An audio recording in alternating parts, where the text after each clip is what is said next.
It's Warren Huart here. Hope you're doing marvelously well. I'm sitting with the great Chris Seefried. How are you, mate? Good to see you, bro. Good to see you too. Thanks. Oh, by the way, I didn't ask you, what's the name of your studio? New Gnome. New Gnome. Yeah. Why New Gnome? I had a studio in my back house that was called Gnome Gardens because I had the All Things Must Pass. He's got all the gnomes around him. So I had some gnomes in my garden. So it was called Gnome Gardens. And when I moved out, we moved here, we decided to call it New Gnome. New Gnome. Yeah. The gnome thing is a recurring theme in our work, yeah. That's great. The All Things Must Pass. That's an autographed copy of that. Oh, wonderful. Yeah. Yeah, I have a couple of albums autographed by the artists, and it's like that's one of my favorite records. Exactly. I was going to say the couple I have are like just because they were my favorite albums growing up. So I have Night at the Opera autographed by the whole band. Well, that's a Beatle with Spector. You Right. know, it's just and it's just such a crown jewel of a record. It's funny, when I was a kid and I bought that record, I didn't think twice about the fact that he's sitting around with gnomes, just because I grew up in England and everybody had like 100 gnomes in their front garden. Oh, really? Yeah, I was just like, that's what people did. We drilled heavy on it in America because that wasn't the thing. We Yeah, had exactly. lawn jockeys. It's like a weird, different thing. Oh, yeah. That's funny. Crazy. Well, look, what I love about your studio, you've got a cool number of really choice eclectic stuff, so I'd love to talk about that. But I think, what are you working on at the moment? I'm working on this artist, Emmett Sky, who I developed. Wonderful. Did some tracks with him. Then another girl who I developed called Marley Monroe, who's incredible. I hope to be finishing her record. And then I think I'm doing this throwback soul record, which is really interesting. The concept is to take these old Northern Soul records that weren't happening, at least here. They probably blew up in the Northern Soul movement in England in the 70s, but they didn't happen here. Re-record them with his Indian artist and sort of do infuse Indian influences into the Northern Soul records. And the band I have for it, I'm using James Gadsden, who was Bill Withers' drummer. So trying to put together like a cool soul band, do it real quick. So that'll be really fun too. And then I was telling you about the Louise Goffin record. She's doing her parents' songs. We started that this week, and we did Natural Woman and Locomotion and I Feel the Earth Move. I always love good songs to be working on. Yeah, amazing. I always love the fact that her dad was the lyricist. Me too. So when you think of, he wrote, "You Make Me Feel Like a Natural Woman." Yeah, and the story with that was Jerry Wexler was working with Aretha, and he saw Jerry and Carol walking down the street in New York, and he rolled down the limo window and he's like, "We need a song for Aretha. Let's call it Natural Woman." And he drives off, and they Really? and they gave him a piece of the tune for it. They did? And they went on assignment and wrote the song. But I guess on that too, because Louise, everybody's like, oh, Carole King's daughter. Jerry Goffin's daughter as well. Exactly. I mean, Jerry, all those beautiful, Your Toy Balloon is Set Sail, from No Easy Way Down. Yeah. And, they had which one was it? Will You Still Love Me Tomorrow was the chime on their bell when she was growing up as a kid. Oh, and, yeah, and we reached out yesterday to Carol Kay to play bass on the record. And she wrote back to Louise, "Oh my God, you're rock and roll royalty, your parents, Oh, that's lovely. It's just as good as it gets, Yeah. I met Carol probably the first year I was here, so a long time ago. And I think it was probably NAMM. I went to NAMM and she had a booth. And I remember it was like... Carol did? Yeah, Carol Kay had like a booth. Oh, Carol Kay, okay. Yeah, Carol Kay. So she had a booth, not King. Yeah, I was like, really? She had a booth, and I walk up and there's like nobody around. And this was like at a time probably like 96. It would have been early 96 because it would have been January, February when the NAMM was on. And I don't think there was that. Right, nobody I don't think there was that sort of renaissance because that was at the period when things, with Fiona Apple and that kind of, when American music kind of like changed. It sort of embraced its past in such a beautiful way. I think with the Fiona Apple records and everybody that came out after that period. And that was what, 95? Yeah, it was like 95, but I don't think there was quite the renaissance we're in now. Where, right, sure. We're going back and the Brian Wilson stuff and exactly. That movie and the Wrecking Crew movie. Have you seen that? Of course, yeah. Yeah. I lent them some equipment to make it. And oh, really? Because they made that movie a long time ago, yeah. many years ago, and they were in like I think they were interviewing Hal Blaine at one point, so they wanted some gear to put in an office, room or something to make it look more studio-ish. So I lent them a bunch of gear. And when I got it back, I lent them a Vox pedal and I gave it to him in the box. On the outside of the Vox pedal, it has Hal Blaine Strikes Again stamped on it. Because after he would, on his what do you call it? Sheet music, he would stamp that Hal Blaine Strikes Again. I love so it. now I have a Vox box. Oh, how great. Yeah, it's really awesome. That's so great. I mean, those musicians, but we were just talking about Radio Recorders, which has now gone over this other side of the street. Right down the block. Yeah. I mean, that's Heartbreak Hotel. That's where Elvis did Heartbreak Hotel. They've got a big plaque out there. Right. So they are honoring the exterior at least, but the space has changed. Well, Lars, which is that big recording school, bought the old RCA building, and I think that they're actually trying to return it back to its studio feel. Oh, I thought that was the bank. That's that one? Yeah, because Oh, it's right next door to the Opium Den. Right. Remember we used to walk down that corridor years ago? Of course. Well, just the whole building to the other side of it's all That the brick RCA. building. Yeah, so we went in there a few days ago, a couple of weeks ago, and they're going to try and bring that all back. There is a studio still in there, isn't there? I think so. Yeah. But the main room is like a theater, and so you're doing like guitars. You're writing here, presumably as well. This is a great room for writing. We do, I'll bring in artists and we'll jam and we'll write songs. And, if it gets to a point where we go to the next point with the record, a lot of times what'll happen, and this is sort of a good way to save if it's a smaller budget thing, we'll get the tempo and we'll get a template of the song and record some really nice stuff during the writing process, and then we'll go to a bigger studio to enhance with a beautiful drum sound and a beautiful sounding room. Fantastic. But I'm sure you find this. So often when you're writing a song and you cut a vocal, you sometimes get the vocal. Absolutely. And so I've got a nice vocal chain, and you want to capture that. What's your vocal chain? The vocal chain is, I've got a U67 Mojave clone, which is very nice. Great. And we're going through, the old 1176 into the Neve, just kind of classic. A 1073? Pardon? A 1073? This one here.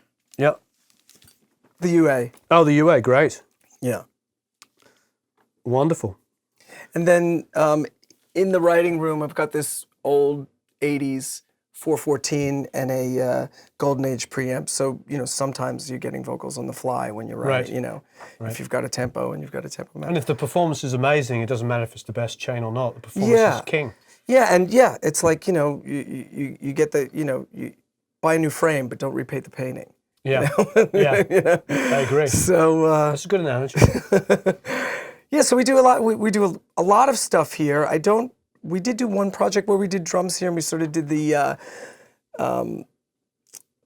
sort of Zeppelin drum setup with 3 mics just to see if we could get a good sound. If a drummer's balanced player, that can work easily.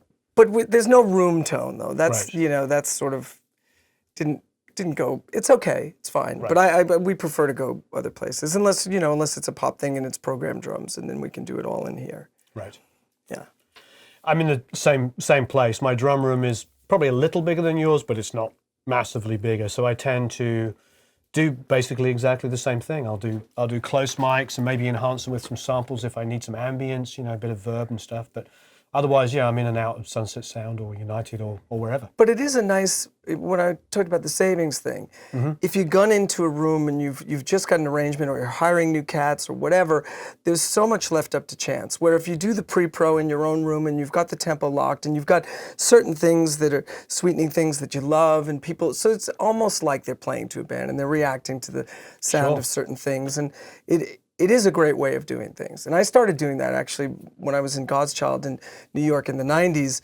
The whole hip hop thing was happening, and we were, instead of using a drummer, we were trying to do the hip hop thing of using drum loops to cut rock records. Right. And just getting that ambience from old records. And I always loved doing that. Absolutely. It's a nice way to get an aesthetic without necessarily going into a room and recording. And sometimes it's the preferred aesthetic, it's like... Oh, absolutely. Yeah. It's all about getting from A to B in the most musical possible way. And yeah. I find that all the time. And it sounds like you do as well. Sometimes the supposed demo is really the master. And Oh, for sure. it's probably, honestly, to me, 90% of the time. And even when you're working for labels, you know, it's the same thing because so often it is that it's the demo, and then they're like, oh, we're going to pay for the track, Sure. and maybe you remix it or you sweeten it or you do certain things, but it is that, Yeah, which absolutely. is, you know, that's just the way things are nowadays, you know, Right. as opposed to, you know, producers owning studios who can afford to do stuff, you know, we're like, you know, it's kind of like that, you know. Right, wonderful. So you're mainly a Pro Tools guy. Do you use anything else as well, like Logic or anything like that for keys? I unfortunately don't use Logic. Oh, but no, just one. But no, I say unfortunately because it's so much quicker for like just for simple things like blowing out stems. It takes 2 seconds. Everything in Pro Tools is real time, and it's great for drums. You know, Pro Tools is great for editing and certain things. It's just what I've used, but I do want to get on Logic and start using it. Right. Yeah. Yeah, I tend to use both. I use both, but we use Logic really for the keys. The thing about Logic, Yeah, the MIDI function is incredible. Yeah, you just open it up and template comes up. You choose some sounds. It's pretty crazy. No, it really is great, and I've been doing it. I try and maintain some of the old school magic, and you know, sort of the limitations of Pro Tools kind of allow for that because the MIDI thing isn't so easy, so I wind up playing a lot of stuff. Great. But I want to get hip to, you know, I want to start using Logic next year, right? You know, just for function. Yeah, I mean, you do sessions with Zach as well. You know, Zach will turn up with a laptop. Yeah. And just so give you an output, and he's using stock sounds in Logic, and they're incredible. And they sound great. And he's using pedals and twisting it. Yeah. And he's making records. Yeah. I mean, it's a whole different world now. Yeah. You know, you can, if you've got the budget, turn up with like racks and racks of keyboards and wheel them in, or you can turn up with a laptop and a whole bunch of virtual sounds. And also the blending of both. You know, Absolutely. like we've got beautiful vintage keyboards in this room, and then, you know, some kid will come in and he'll have his own sound. He'll be like, "That's incredible," you know, like, and then maybe you know, it's just the recipe of both. You know, new and old is always so nice. Absolutely. Well, speaking of keyboards, because we were just saying a lot of videos we do, as a guitar player, I'd go, hey, look at these great guitars, and then we're into an hour and all the keyboards get ignored. So why don't we do it differently this time and have a look at some of these? Guitars. I know, we'll do that next. Let's look at some of the keys. All right, I just was reading about this, so I'm very, very excited. It's great. So it's really a game tell changer. me. You know, it's super old school in the way that it's so user friendly. You just dial up the sounds here. This is the vibraphone, which I really love. What controls this? So this is what controls it. It's set up super simple with these two windows. One of the features that's very nice is that you can blend between the two sounds. So there's an A and a B. This is A and this is B. So right now we've got vibraphone and female choir. So if you bring in the B bank, just quite lovely, right? That's fantastic. And then there's another thing here which you wouldn't think is important, but this high-low is actually quite cool if you use other sounds like this acoustic steel sound. You know, if you take it, here it is in high, but when you use the low cut, sorry, all of a sudden it's like, oh, I got a killer bass sound that I want to use, you know? Yeah. You know, it sounds like a Night Beat by Sam Cooke, you know, that album. Yeah, definitely. You know, and so that's really cool. It's super simple. The sounds are fantastic. They're all the original Beatles sounds. Muted brass, mandolin, which I've actually used. It's wonderful. It's great, right? The organ sounds, you know, this is kind of a strange sounding organ, which I've used. Harpsichord, not so much. This tibia organ, this is super 60s, and weird sounding. Accordion is actually great. Yeah. Well, So I mean, the sounds are great, and it's so user friendly. It's really a game changer. Well, for those people that don't know, obviously this is the way that the Mellotron worked was actually, you know, the story was Chamberlain went to England to meet with the brothers that own this company. Or the By the way, just to cut in, this Please. is all the Chamberlain sounds as well. Oh, it's both it's got both. Fantastic. So it's got Mellotron and see, here's the Chamberlain sounds. Oh, that's wonderful. Yeah. So sorry, go ahead. No. So I just want a quick bit of education for anybody watching who doesn't know what it is that these were tape loops. Yeah. So when you pressed a key, every single one of these keys. That still happens though. Still does go away. Or maybe not on that one. Because I know it does on the strings, But go ahead, sorry. So these were literally just playing back a long continuous tape loop that would have to stop and rewind. And it's pretty incredible. So when the sample sounds good, that's because somebody went in there and recorded the real instrument. Not digitally, but analog. So, And these are those original sounds. that's fantastic. Yeah, which is really great. I was trying to find like I believe this cuts out.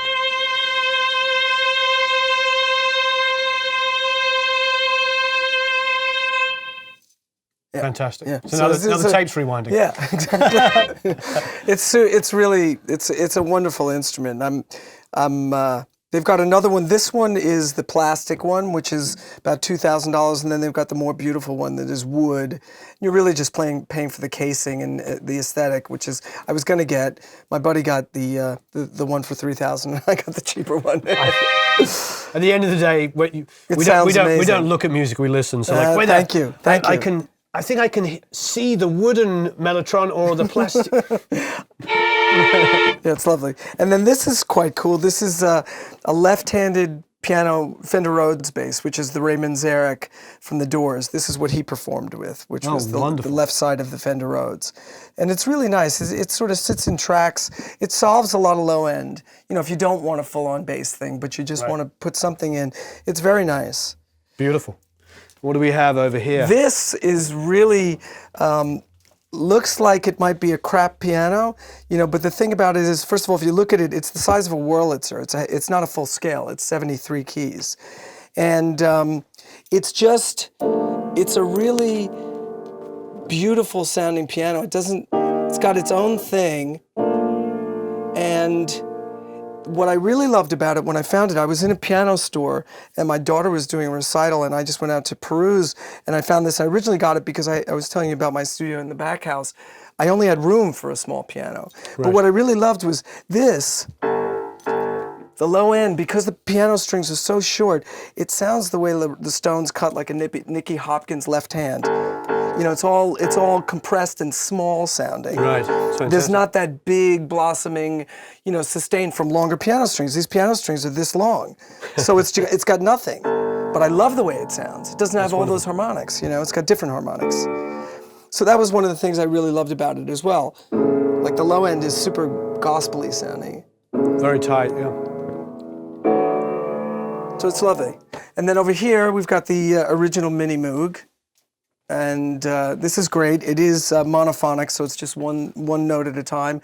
And this is another keyboard they made called Liberation, which is polyphonic and super weird and gets great sounds. And sometimes people wear it as well. So it's a keytar. It can be the keytar. It can be. It shouldn't be. Fantastic. It shouldn't be, but it can be. But you have the handle ready to go in case somebody just wants to pick it up. This is my partner Seth Horens, and he's actually worn it for me on Halloween and other days.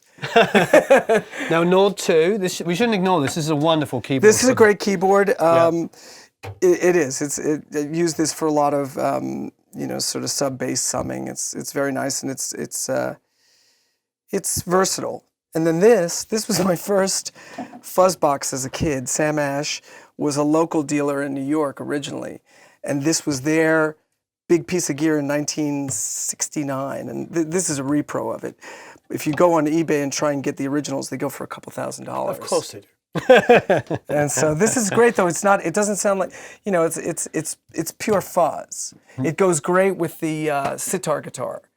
You know, those two things together really are wicked.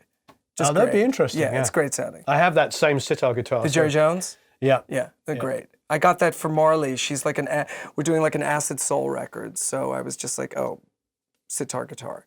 And then with the fuzz box, it's nice sounding. Fantastic. Yeah. Fantastic. Let's talk about, we're going to do guitars, don't worry, but we're going to put it last this time rather than first. Let's talk about some of the fun stuff you have over here. Oh, okay.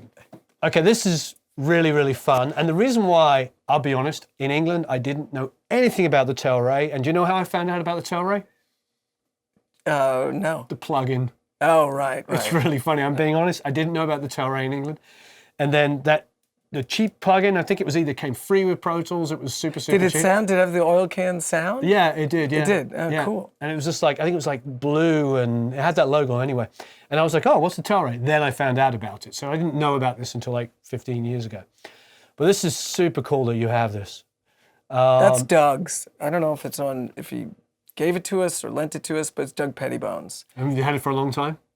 As long as we've been here, yeah. Right. Or even before then. So maybe we should bleep out his name so he doesn't know. No, he knows. But I don't want to take credit for, you know. Yeah, it's a lot of fun. They sound fantastic. They're very They are unique. so super cool. Yeah. I mean, we've used it, I use it a lot for vocals. Right. You know, it kind of gets like the Lennon kind of vibe, you know. Yeah. Sort of, you know, the faux Visconti kind of double tracked, and you know, it just sounds wicked. wonderful. Yeah, sounds wicked. Then of course you have a Roland chorus echo Those here. are classic. Yeah, that's beautiful sound. Do they still make the tapes and everything? They're all easy to find? Unknown. That sounds really good and clean. Probably a new tape. I don't know if they still make them. Yeah, I'm just suddenly dawned I know, on me. it's always something to consider when you're getting anything vintage. Yep, and then These are killer. the drum machines, That's the A-Stone. Acetone. I think that's the Sly Stone. That's killer. I just used that on a session. It sounds great. You know, just the typical bossa nova kind of thing, and you just blow it in, and then you know time compress it for the tempo. It's great. It's really great. The Univox is also really nice. It's old and weird sounding. I like that too. They're both great. yeah, I have, what do I have? I have the Maestro. Yeah, that's a great one. I think it's called a Rhythm King, and it's on the front. Oh, that's the Rhythm King, the Maestro? Those are think great. so. Yeah, that's a classic. And I do the same thing. I just take I was going to take the get sounds that. and compress That's a great one. This was sort of a cheaper version of the Rhythm King. I think that was, I don't remember what it was, but I got to get one of those. The only reason why I like it is you can play the sounds. They're not touch sensitive, of course. It goes poof, poof, poof. Oh, you can test them like that. Yeah, they have a Oh, that's function where you can great. play on the front. I like that. No, that's Otherwise, they're probably exactly the same sounds. that's great though. Yeah, it is kind of That's fun. good to know. DR550. I made remember many that records with many records where they started off with this and my acoustic guitar. Yeah, man, I used to play live with that thing. Oh, you did? Yeah. Well, I mean, I remember. Do you remember the DR110 and the silver one? Yeah. Well, the Sundays, the drummer in that band's one of my oldest friends, and all of the programming that he had to do was all done on a DR110, which was the silver one. And then they went into the studio and they had to like recreate all the drum parts. And the problem was, they didn't realize they weren't as sophisticated like the DR55 and the DR110. 55 was the first one, the black one. They didn't realize that the drum machines in those days didn't take into account that you couldn't play certain things. Yeah. Nowadays, they won't let you play like 3 drums at once. Right. So there's this part where he goes doom, taka, taka, doom. So he has to now play it by crossing over to get like this floor tom at the same time as playing some. Oh shit. It was just like, Or bring us up. Yeah. and the guys are like, no, that's the way. Yeah. That's the way it sounds. You have to play it like that. And he's like, oh, why did I program it like that? Yeah. God. Pretty funny, but wonderful stuff. And wait, that is what you think on the stand there. No, in the corner. Oh wow, the theremin over there. Yes. Yeah, there's a theremin. That's a real theremin. How old is that? That's probably 70s, 1970s. It's got a little bit of dust on it, but it's in mint condition. Yeah. Wow, that's pretty crazy. That's Seth's. I'm loath to say I can't play it. Yeah. You know, I tried the Jimmy Page thing. I could do that. Yeah, I could do that, but I can't do the Brian Wilson. Do you have to like put a tuner in it and maybe like watch the tuner? Is that would be how? I suppose you could do that. I do have a friend who's quite good at it, and I just bring him over, and he just comes over and plays it. Oh, well, Yeah. that solves the problem. Yeah. If you know somebody who knows how to do it. Yeah. Now, let's have a look at some of the fun stuff down here. Now, you were talking about this a second ago, the 1176. So this is like the one, is it a 176 or an 1176? It's an 1176. Oh, okay, just because of the styling, I thought maybe it would be the 176 styling. And is this what your main go-to compressor? Yeah. Wonderful. And the vintage keys, the Emu. This is great. The Emu. Before I had the Mellotron. That was my Mellotron sound, but there are some nice sounds in that. Mm-hmm. And then the old JV. Do you remember that? Yeah, the Roland. That's got some nice sounds in it. You know, if you're looking to sound like the 1980s. Right. for the JV. And the Emu, I think that was in the 90s that was made. It does have some nice sounds. Oh no, when this came out, that was the killer. That was that was unbelievable. Yeah. And we were talking about earlier about that sort of renaissance in American production when mid-90s everybody went back and rediscovered all these incredible records from the 60s, their own heritage, like, wow, the Beach Boys. I remember as a kid loving the Beach Boys and the Beatles equally, but when I first moved over here, the Beach Boys were like, oh, they just did all like that kind of surf music. Right, and then oh man, mid-90s, everybody rediscovered it and was like, wow, the production, and suddenly realized that, like you're talking about, these incredible players. Pet Sounds On. It's like and it's even the records post Brian in the 70s are incredible. Yeah, I like even like the early stuff stuff's great too. It's all great. Phenomenal. Yeah, phenomenal. Because you just had the best musicians in the world. Yeah, making I mean, they were actually playing on the early records. They were? Yeah, Dennis was playing. The record before Pet Sounds, I'm forgetting what it was called. That's about where he started to really enjoy the Wrecking Crew and use them mainly. And the Beach Boys were really on the road a lot. So they were on the early recordings, and then they were and then later in the 70s, they were on the stuff. Right. Oh, it's wonderful. Yeah. Now, the Dynamite here, do these get any use anymore? That doesn't get any use. I don't even know what that is, actually. What is it?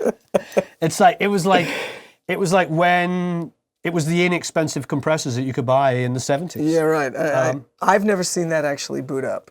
Oh, okay. Well, so this is my partner's. And you're using this as your central station here. Yeah. That's great. So do you use that for headphones as well? For exactly. singers? It's for headphones. Fantastic. Yeah, I mean, they make great stuff. Yeah, it's cool. They really do. It's affordable and sounds fantastic. Mm-hmm. It's really for headphones, though, like you said. So this is the remote control for the central station? Mm-hmm. And I use it mainly for the talk back and for switching of speakers and monitoring, really. And here it's simple enough. Here's your mic level. That's fantastic. Yeah, it really is. It's nice. Great. So you're using the dangerous summing box. Mm-hmm. Great. And do you love that? Yeah, I do. Are you finding you are going through this, or are you mixing mainly? What's your sort of mixing process? We're going through that. Great. Mm-hmm. So do you do like drums 1 and 2 and keys, like, just sort of break it up like that. Break it up. Mm-hmm. Great. And then the Apollo. That's great. Do you have those? I don't use the UAD stuff yet. Everybody I go to just freaks out on how good it is. Because I wanted to buy an EMT plate. I was about to, and I may still do it. But when I heard their plate, I was like, wow, this really... Because, the whole thing with digital, to me, the reverbs were just really initially what I just found so egregious. I just couldn't get anything sweet out of it. Right. That was the first time I heard a digital reverb where I was like, this is beautiful, man. Right. You can really, really engage the reverbs and make something with them, and because fantastic. the whole Spectre thing, it was like the harmonics of the band and the reverbs, and how they would react. And if that doesn't sound good, that game's over. You can't go to that. And I do like that for certain things. That's wonderful. So yeah, I recommend the UA. It's great. Wonderful. And this is the Liberation power supply? That's the power supply. Right, so you can't just take the guitar and run wild. You got to bring that with you. Put it on crazy. Yeah. Guitar with power supply. That's wonderful. Great stuff. Yeah. I love it. So let's talk about these, because Kenny Arnoff has these, and a couple other people we've been talking to have these. You obviously... They're not hypey. They're not hypey. Right. I like them. I mean, obviously, we monitor mainly through the classic, the NS10s, right, which I love to work through. The old thing, if you can make them sound good on that, you've got, Yep.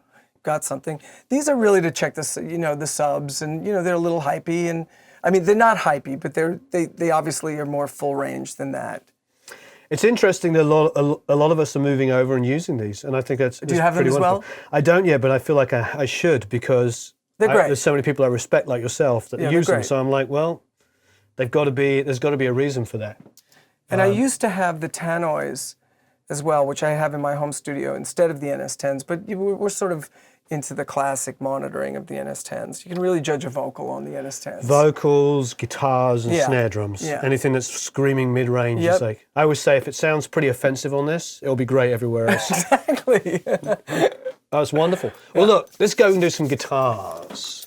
Cool. So tell me about this thing. This is a D0028. It's rosewood. It's beautiful. Instead of mahogany, that's the difference. And it's lovely. It's great for finger picking. It's not vintage. I think I got it about, maybe 10 years ago or something like that. It's a beautiful guitar. Martin makes beautiful guitars. And then I've got a bunch of Gibsons. This is Seth's old, this was his mother's guitar. I believe this is like a 1951. Wow. It's also a great, this is a great sounding, you know. Ooh, let me roll out of tune. No use for acoustic guitars at sessions anymore. That was what I've been doing recently. Well, it doesn't sound too good there, but it does sound great. No, it's a beautiful looking guitar. I love small body acoustics. I tend to record them more than big body ones. Well, this I've got, you know, this big body I've got. J45? Yeah, it's a J45, but I've just got it as a drone, Steve Still sort of drone guitar. Oh, wow. It's straight. It's just one note across. It's a 1 and a 5. Yeah, it's D with a 5 on the B string. That was the Sweet Judy Blue Eyes tuning.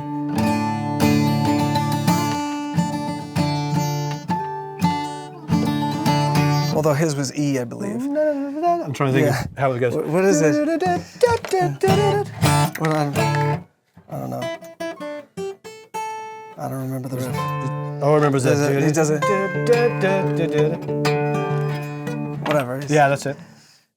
Yeah, I love that album. Not really coming up great with it. Well, seeing as this is next to look at, I already freaked out about this off camera. This is basically the guitar I had when I first started touring. Mine was, you're saying this is 61, we think mine's a 62 because it had the Bigsby on it, is that correct? The Bigsby, yeah, this is a Huart, but this is a 61. I think that was the difference, that they went to the Bigsby the following year. Wonderful. And maybe maybe these were black, or were they this color? I think they were creamish color because they were close to pickups. This is all my memory though. We're talking a long time ago. Yeah. At least a year ago. No, a long time ago, but it had exactly these pickups because the ones I've been seeing recently, I haven't found them with the D-Armands in them. The D-Armands are so sweet sounding. Yeah, beautiful. I mean live it was pretty funny because I was playing like funk. My touring band was... Which is, that guitar is incredible for. Fantastic. Because it's got so much point. It's got so much, it sits right in between a Gretsch and a Gibson. Great. And, you know, a lot of people don't know about these and they've not appreciated price-wise the way Gibsons have, but they're really spectacular guitars. Starfire 2. Yeah, great one. Beautiful one. The threes are nice, but they're actually trying to be more like a Gibson. There's something about this which is so unique. What does the 3 have? I think the 3, I don't think it's a block. It might still be hollow like this. Yeah, right. But it definitely feels more sophisticated. That was all I remember. It was like definitely. But the 2, there's something, I don't know what it is about this guitar. This is the Jerry Garcia guitar. And Joe Perry's first guitar. Wow. So, yeah. Beautiful, beautiful guitar. I mean, this, I just love this. Look at how beautiful that is, that curve there. Ah, gorgeous guitar. 1961. Yep.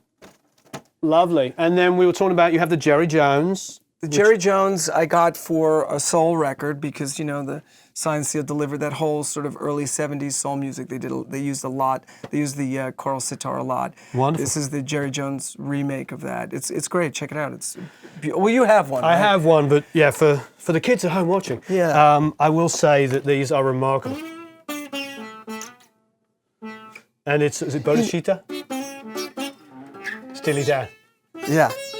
Which I don't know how to play. Right. So and also, what was it? What? Yeah, that's it. The Paul Young. Yeah, Paul Young. Wonderful. And this is a beautiful 125. What year is that? That's a 1964. That was... gorgeous. It was actually my brother's guitar. I had a Gretsch, he had this. He stopped playing and it became mine by default. He's still asking for it back. It's beautiful. I use it with flat wounds. It's just a, you know, it's just a really excellent sort of jazz guitar. Yeah, it's gorgeous. It's, you know, I also use it through we were saying that through the Fender Champ. It's like a John Lennon kind of sound. It's got a great rock sound to it as well. Because of the P90. Yeah, because of the P90. Yeah. Oh yeah. Very beautiful. Plays like a dream. I love guitars like this that feel almost like it could be a Les Paul neck. But I know. Speaking hollow. of which, a Les Paul neck. This is a 1968 EB2. This is in like mint condition. It's gorgeous. And it's very rare that it comes with that. That's the original plec like that, and it's different. Like a lot of times it's just black. Wow. And it's kind of special that it does have that. Look at the shape that's in, and check that guitar out. Oh, it's beautiful. Yeah, there's kind of a sad story behind it, that the kid who bought it went off to Vietnam and never came home. Thus it was never played. Oh, wow. Right? Yeah, I think Sean Hurley might have one of these. It's the only other one I've ever seen. Here's a guild. Oh, he's got the Jack Cassidy. He's got the Guild. He's got the... The Guild is the Starfire bass, which I'm...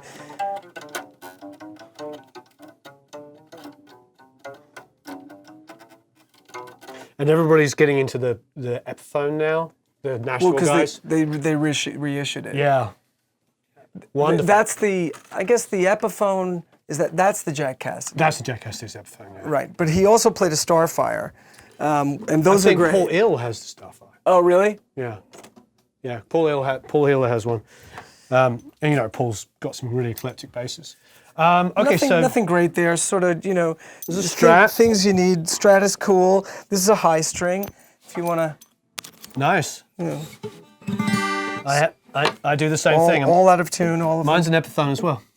the Masterbuilt? Yeah. You know, you no, don't not, want not the Masterbuilt, but I have an Epiphone and mine strung up Nashville as because well. you don't want to use a great guitar. For, Yeah, you know. that's right. So Mine had a machine head missing, and I just sent down a kid down and bought like the cheapest one and replaced it. this is very important when you're doing a high string to get the graphite nut. I mean the what is that? Bone, what did I say? Yeah, it just makes it a little softer sounding. Yes, wonderful. I was a music man. Yeah, just some cheap basses. The P bass has got active pickups in it, so it's sort of like a funk guitar. I actually need a P bass. I'm gonna go get I was telling you I'm getting the 6-string. Nice, and the classical. Classical, if you need one, you know. Wonderful. And then we've got some more guitars in here. If you Yeah, let's wanna go and see. check out the live room. So we've got these wired up. This is a Guild Thunder 1, a very underappreciated amp. This was my amp as a kid, so I wanted to get another one just like it, so I found this one, which is the Thunder 1 Reverb. And the cool thing about that amp is it has a separate reverb speaker that only reverb comes out of. Right. So we just mic up the reverb speaker, and a lot of times we'll put vocals through it, and it's got like a really nice juicy reverb sound. And so we reamp through there, and it's a great guitar amp as well. This, which I know you had one of as a kid, Oh, I love that amp. the Fender Champ. This is 1971. It's killer. Beautiful amp. And that's also a 1971 Vibrolux that is really, really great. Those are fantastic amps too. Yeah. I'd love to hear the Guild. Yeah, we'll check it out. Guitar-wise, this is beautiful. It's a Coronet. Yeah, that's Doug Pettybones. Oh, yeah, it's killer. The thing that people don't know about these guitars, and Joe Barresi and I were talking about it, and Tim has one, is this is like the original shredding guitar. Yeah. It's insane. The neck is the so fast. It's like if you want to be Joe Satriani, it's just got this ridiculous kind of like... Oh, you got that shit, insane. bro. Oh, it's insane. Yeah, it's great. So well made. I mean, they're really so is. undervalued. Nobody really appreciates them, but almost everybody I've gone to has one of these guitars. You know? Really? Oh yes. Tim has one just sitting out, Tim Pierce uses every day. Joe Barresi had it like hanging up next to his console as his pickup guitar to play.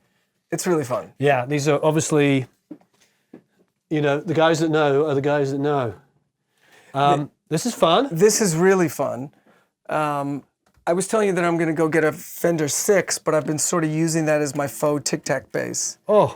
Yeah, it's great, man. Super indie, killer. Really got a great voice, that guitar. Wow, it's about easy to play. Yeah, for guitar players, it's like that's what you want to reach to when you first pick up a bass. It's really great sounding. Wonderful. Use it a lot. Yeah, and I use it through that amp, and just super cool. Yeah, super cool. And then we were talking about this earlier before we started filming. Now this is the reissue of the Burns. Yeah. Just crazy. I mean, that's it's very even. Like I do prefer a Rickenbacker, but that's really even. It stays in tune. Right. What I love about it's got the trisonic pickups is they very smartly put a modern bridge on it. Yeah. Because there was one thing about the Burns. I guess that's why it stays in tune now. No, it stays in tune. Yeah. Which for a 12-string built in the '60s, you wanted a really good bridge. This is also Doug's guitar. Ah, very nice indeed. And then this is, again, without the 6-string bass, I got the baritone. Oh, wonderful. Have you checked these out? I haven't yet. Beautiful. And then super inexpensive. Just play a nice A chord. Oh yeah. Yeah, or a D chord. Play a D. Yeah.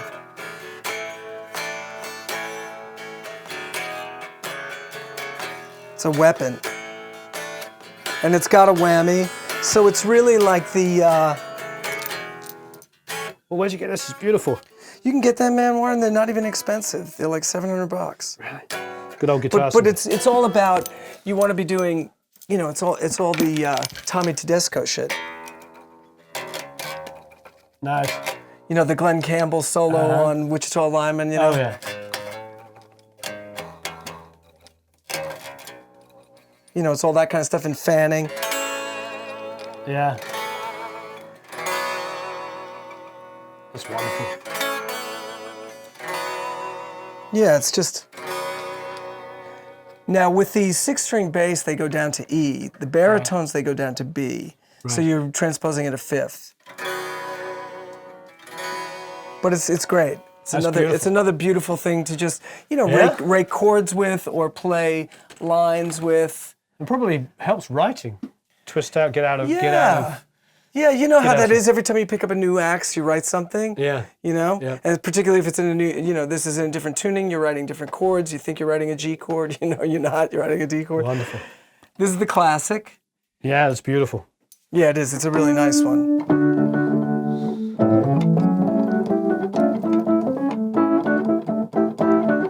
You can tell I'm a guitar player.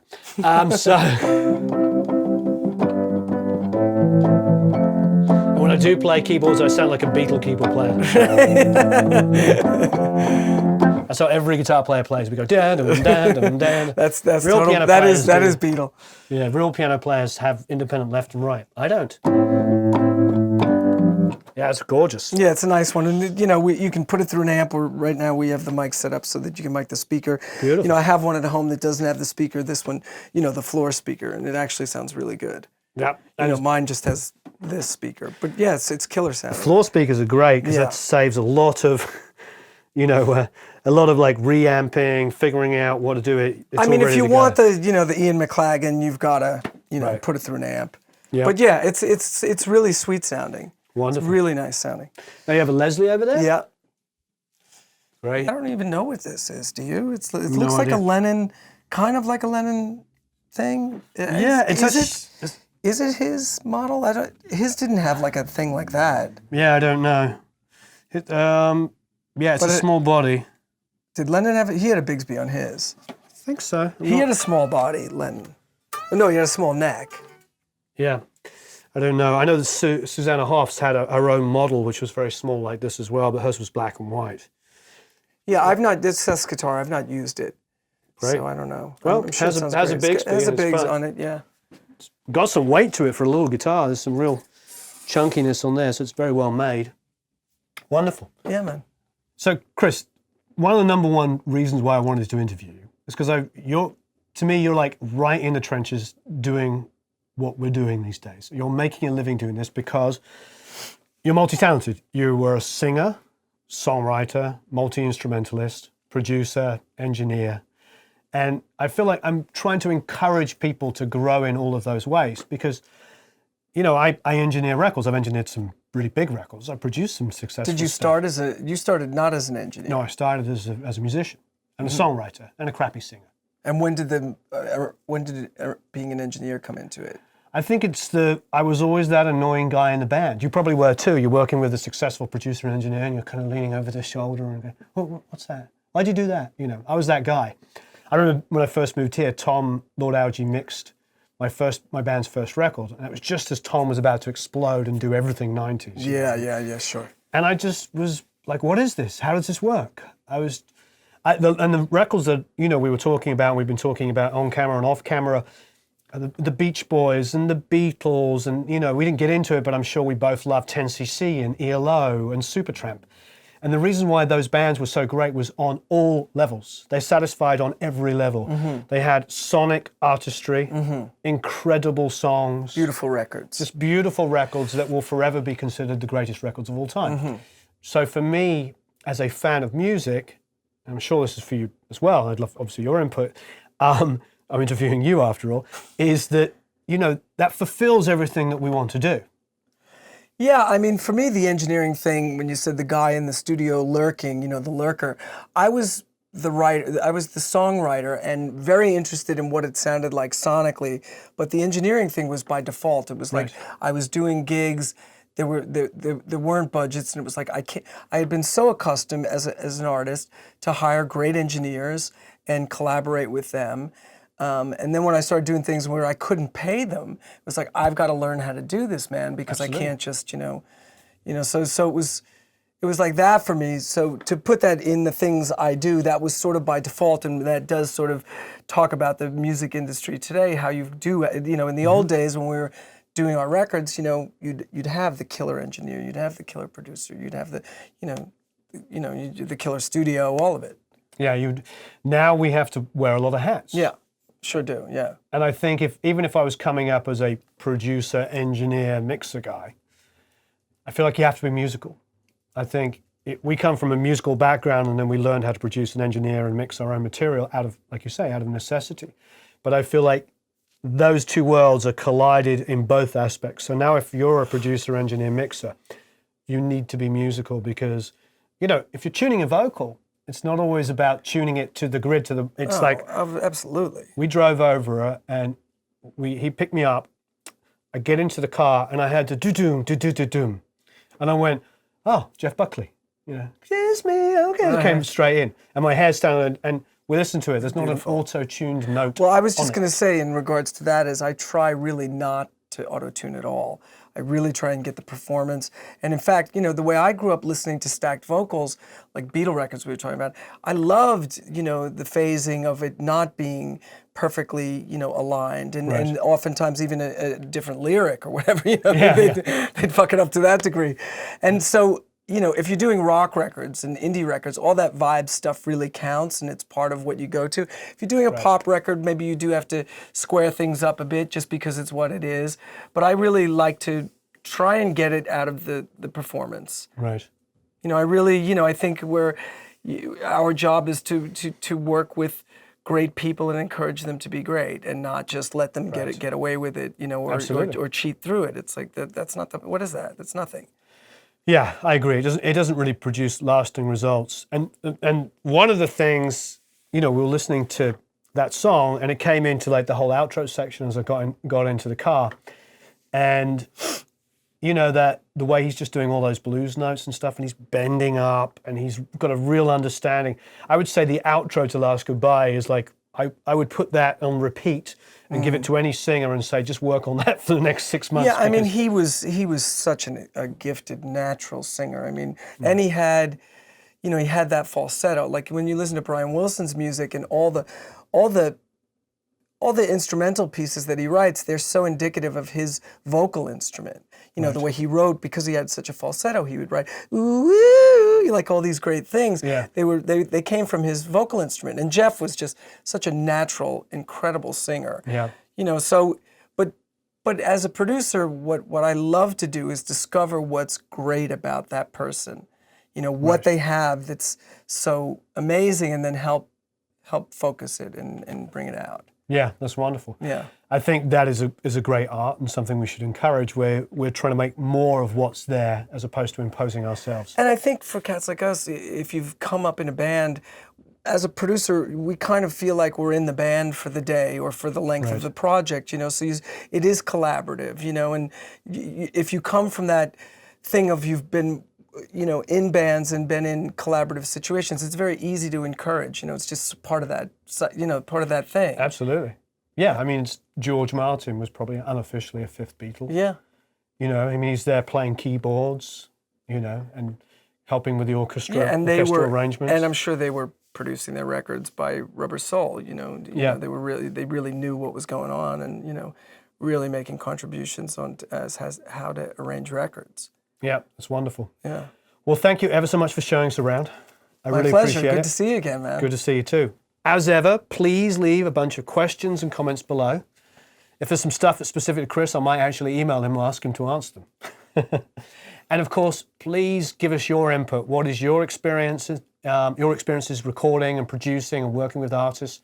And I actually learn quite a lot from people they go, oh yeah, that's cool that you did this thing, but I do it like that. And I'm like, Yeah. you know, I've had people turn me on to really cool plugins and stuff. Right. You know, free stuff. There's like free stuff out there that sounds amazing. You got to do the UA stuff, man. Yeah, got to. So thank you ever so much for watching. As ever, please subscribe. Go to producelikeapro.com and sign up for the email list. You get a bunch of free stuff. And thank you, Chris. My pleasure. Thanks.